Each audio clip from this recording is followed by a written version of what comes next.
Bismillahirrahmanirrahim. Assalamualaikum warahmatullahi wabarakatuh. Waalaikumsalam warahmatullahi wabarakatuh. Selamat malam teman-teman semuanya. Di sini kita akan berdiskusi mengenai program Evaluation and Review Technique atau yang biasa disebut dengan PERT. Sebelumnya, perkenalkan nama aku Maulana Fatih Abiyin dengan NIM 3 digit terakhir 129. Dan di sini ada Feza Ayudara Alkhanza dengan NIM 3 digit terakhir 061. Ada Dandi Syahmai Patiasina dengan NIM 3 digit 103. Ada Sherly Marlinda Putri dengan NIM 3 digit terakhir 105. Baik, memasuki pembahasan yang pertama, apa sih program Evaluation and Review Technique atau yang biasa disebut dengan PERT? PERT adalah metode manajemen proyek yang digunakan untuk merencanakan, mengatur, dan mengontrol tugas atau aktivitas dalam suatu proyek, terutama proyek yang memiliki tingkat ketidakpastian tinggi terkait durasi waktu setiap aktivitas. Nah, PERT sendiri ini menggabungkan dua pendekatan statistik dengan diagram jaringan untuk memvisualisasi hubungan antar aktivitas dan mengestimasi waktu penyelesaian proyek berdasarkan distribusi 3 estimasi waktu. Nah, 3 estimasi waktunya itu ada apa aja sih? Ada yang pertama ada optimistic time atau waktu tercepat. Yang kedua ada most likely time atau waktu normal. Dan yang terakhir ada pessimistic time atau biasa yang disebut dengan waktu terlama. Nah, untuk penerapannya, yang pertama ada penyelenggaraan acara pernikahan. Dalam kasus ini digunakan untuk mengidentifikasi jalur kritis dan aktivitas mana yang terpenting. Mulai dari pemesanan tempat, catering, dekorasi panggung. Nah, dari semua aktivitas ini bakal ditentuin mana yang lebih penting, mana urgensi yang dapat kita lakukan terlebih dahulu. Lalu yang kedua ada pengembangan aplikasi mobile. Estimasi waktu setiap aktivitas membantu tim menetapkan prioritas dan mengurangi risiko keterlambatan. Lalu yang ketiga ada renovasi rumah. Menentukan jalur kritis, memastikan pekerjaan setiap pembongkaran dan pembangunan ulang tanpa tunda, sehingga finishing tepat waktunya. Dan yang terakhir ada pelaksanaan kampanye pemasaran. Nah, di sini kenapa bisa digunakan untuk kampanye pemasaran? Digunakan untuk memperkirakan waktu setiap langkah, memastikan semua bagian berjalan sesuai jadwal, sehingga kampanye pemasaran berjalan sukses. Selanjutnya akan dijelaskan oleh teman saya. Selanjutnya, kita ke langkah-langkah algoritma PERT. Yang pertama, kita identifikasi kegiatan atau aktivitas dalam proyek. Tentukan semua aktivitas atau kegiatan yang diperlukan untuk menyelesaikan proyek. Lalu, hubungkan aktivitas ini dalam urutan yang sesuai dengan ketergantungan di antara mereka. Lalu yang kedua, definisikan estimasi waktu untuk setiap aktivitas.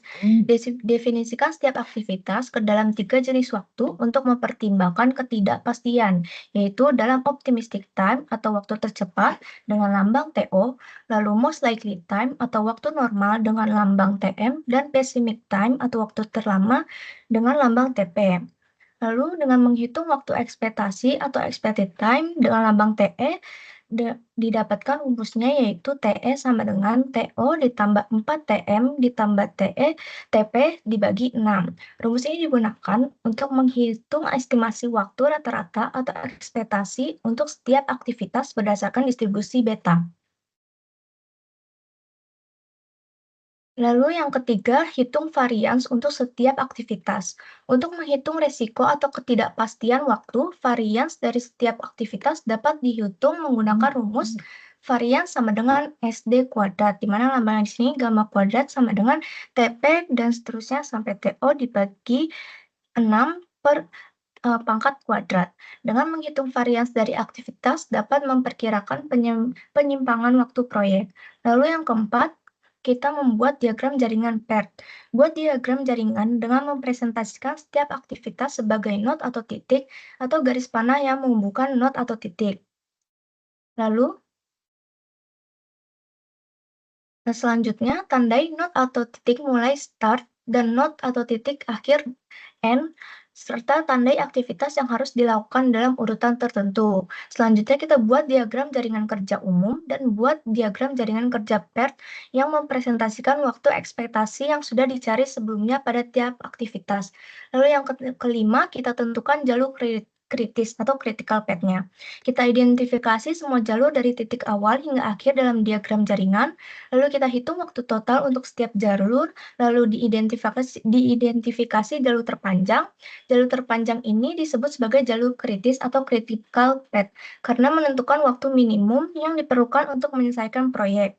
Lalu jalur kritis akan mempengaruhi waktu penyelesaian proyek karena setiap penundaan pada aktivitas di jalur ini akan memperlambat penyelesaian proyek.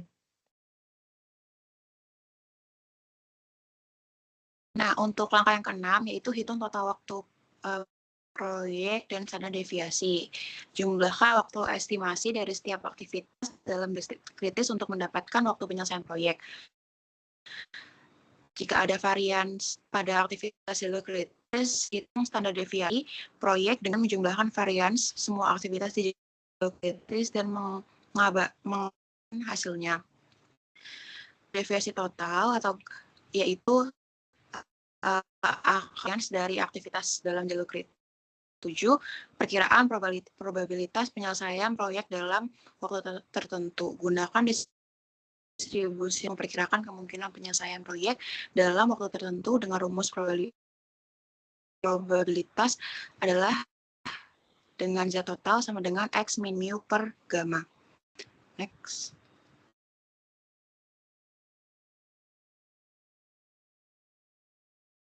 Berikut adalah keterangan dari rumus pada slide sebelumnya. Nah, dari kata berikut, dari nilai Z kita dapat melihat tabel distribusi normal untuk menemukan probabilitas proyek selesai dalam waktu tertentu. Next.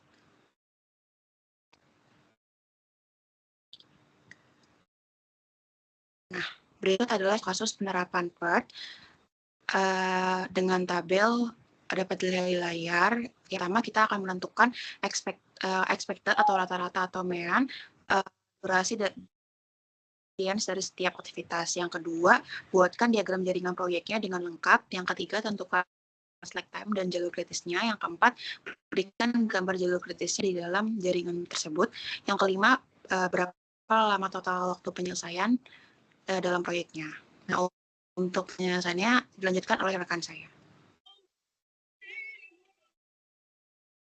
Oke, baik, yang pertama sesuai pada contoh tadi kita akan menghitung tentukan ekspektasi dan durasi dan varians dari aktivitas tadi. Yang pertama dengan rumusnya tadi kita memperoleh ekspektasi durasi yaitu dengan rumus sebagai berikut dan varian dengan rumus sebagai berikut. Bisa dilanjut? Oke, jadi setelah kita masukkan nilai-nilainya pada rumusnya tadi diperoleh nilai min pada aktivitas A yaitu 2, aktivitas B yaitu 3, aktivitas C yaitu 5, dan seterusnya sampai aktivitas G yaitu 2. Dan untuk varian dari aktivitas A yaitu 0,111 sampai seterusnya pada aktivitas G yaitu 0,111. Di sini nilai min itu digunakan untuk membuat jaringan proyeknya dan nilai var digunakan untuk mengetahui varians waktunya. Bisa dilanjut? Oke, kita dapat mengingat dari sini di mana kita akan membagi lingkaran itu menjadi 5 bagian. Yang untuk nilai A itu ada untuk jumlah aktivitasnya, dan untuk B dan untuk 2 itu adalah durasi aktivitasnya, di mana di situ kita menggunakan nilai minnya, dan nilai EF itu adalah selesai paling awal, nilai LF yaitu selesai paling lambat, dan nilai ES yaitu mulai paling awal, dan nilai LS yaitu mulai paling lambat. Dengan yang sebelah kiri yaitu forward pass dan sebelah kanan yaitu backward pass. Lanjut. Nah, sesuai dengan rumus tadi itu kita dapat membuat jaringan proyeknya, di mana langkah membuat jaringan proyek ini itu dulu minnya. Kemudian dari sebelah kiri itu ada start, di mana kita melalui start, berarti di bawahnya itu biar titik 0.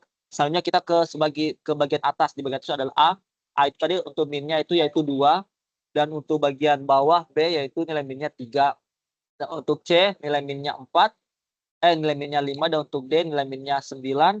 Lanjutkan nilai E, nilai minnya 5, nilai G nilai minnya 2, nilai F nilai minnya 5, dan yang terakhir kita karena dimulai dari awal dan akhir berarti kita akhiri dengan 0. Oke, selanjutnya untuk penentuan nilainya di sini dari nilai awal ini di start 0, berarti kita masukkan ke bagian kiri atas, ditaruh 0 juga, kiri bagian atas. Jadi 0 tambah 0, yaitu 0 kita taruh di bagian kanan atas. Dan untuk 0 ini kita taruh di hasilnya di bagian A, 0 juga. Dan di bagian B itu 0 juga di bagian kiri atas. Selanjutnya kita jumlahkan. Untuk bagian A, 0 ditambah 2, hasilnya 2, kita taruh di bagian atas. Di sini di atas angka 7, itu menghasilkan 2. Dan untuk yang bagian B, 0 ditambah 3, kita taruh di bagian atas juga. Di bagian kanan atas, ini 3.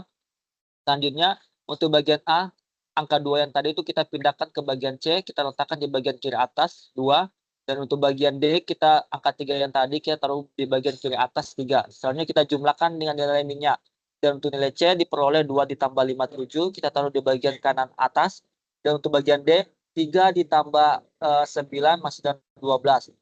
Oke, selanjutnya untuk titik E itu ada 2 cabang, yaitu dari titik C dan D. Di mana ketika kita masukkan ini, sini kan 7 dan ada 12.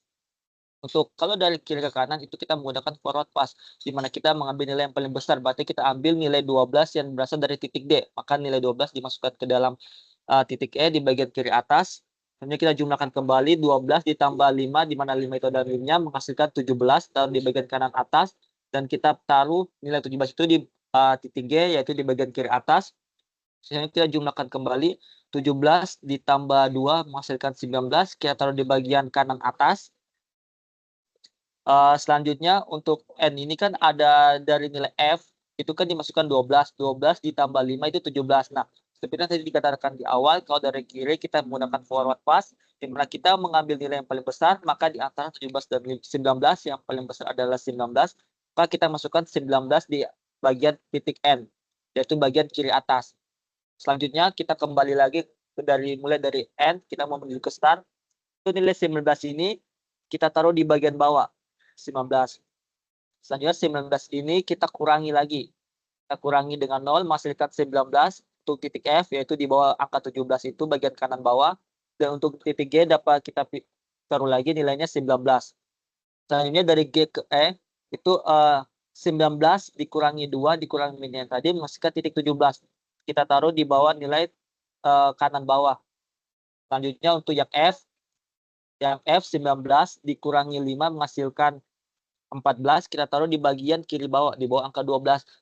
Selanjutnya yang 14 ini kita pindah sama seperti yang tadi, karena titik D ada dari 2 titik, yaitu dari titik E dan titik F. Karena dia mulai dari kanan ke kiri, berarti kita ambil yang paling kecil. Soalnya tadi yang dari kiri ke kanan kita ambil yang paling besar. Berarti dari antara 14 dan 12 kan yang paling kecil adalah 12. Berarti nilai titik 12 ini kita masukkan ke titik D.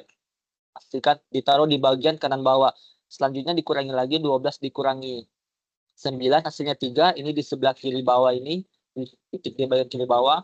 Selanjutnya 3 kita masukkan ke titik B. Titik B sebelah kanan bawah kita masukkan. Selanjutnya 3 dikurang 3 hasilnya 0.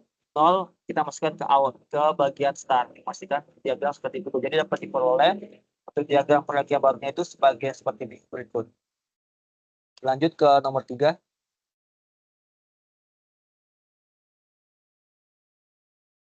Yang ketiga, kalau tadi itu menghitung slack time dan jalur kritisnya. Nah, slack time sudah seperti dibahas itu, rumus slack time itu bisa juga sama dengan LS dikurang ES atau LF dikurang EF. Oke, lanjut. Nah, dari hasil perhitungan diperoleh nilai slack time sebagai berikut untuk A, yaitu 5, B 0, C 5, D 0, E 0, F2, dan G 0. Nah, perlu diketahui bahwa jika slack time-nya sama dengan 0, maka itu dikatakan jalur kritisnya. Di sini jalur kritisnya kita simbolkan dengan kalimat ya, dengan kata ya. Jadi dari hasil tersebut dapat diperoleh jalur titik B merupakan jalur kritis, titik D merupakan jalur kritis, titik E merupakan jalur kritis, dan titik G merupakan jalur kritis. Lanjut. Oke, untuk yang keempat yaitu diagram jalur kritisnya diperoleh sebagai berikut. Nah, dalam hal ini jalur kritis mempunyai arti yaitu jalur ini tidak boleh terlambat atau harus on time karena slack time sama dengan 0. maka tidak ada lagi waktu longgar. Dan untuk soal yang kelima, jawaban kelima, lama waktu penyelesaian proyek tersebut adalah selama 19 minggu.